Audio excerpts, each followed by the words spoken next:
Assalamualaikum warahmatullahi wabarakatuh dan salam sejahtera. Saya Nurul Batisa Husna binti Othman dari Sekolah Menengah Kebangsaan Karak Setia, kod CEA 0059. Hari ini saya akan menceritakan tentang sebuah novel yang bertajuk Cecak Monpus yang ditulis oleh Zulaiha Paikut. Cecak Monpus merupakan sebuah novel yang menceritakan tentang seorang pemuda yang bernama Zaha, iaitu pelajar biologi di Universiti Teknologi Malaysia yang sangat meminati dunia serangannya sejak kecil. Minat Zaha didorong oleh ibunya, Kikina, yang menyokong penuh hobinya.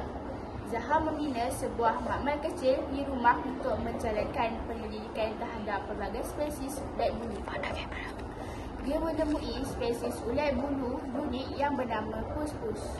Namun, eksperimennya yang menyebabkan serangan ulat bulu di kampungnya, Kampung Maju Jaya, yang membawa kepada konflik dengan penduduk dan pergaduhan dengan Iping. Ia juga menekankan nilai-nilai seperti kasih sayang, kebijaksanaan dan ketabahan dalam menghadapi cabaran hidup. Contohnya, Zaha menunjukkan kasih sayang terhadap ibunya dengan berulang-alik dari rumah ke kampus untuk memastikan ibunya tidak keseorangan. Akhir kata, buku ini mempunyai pelbagai nilai yang patut dipupuk daripada pelbagai watak. Saya berharap agar orang ramai dapat menelami buku ini dengan baik dan menghayatinya. Bab kata mutiara, tak kenal maka tak cinta. Sekian daripada saya. Assalamualaikum warahmatullahi wabarakatuh dan jumpa lagi di lain hari.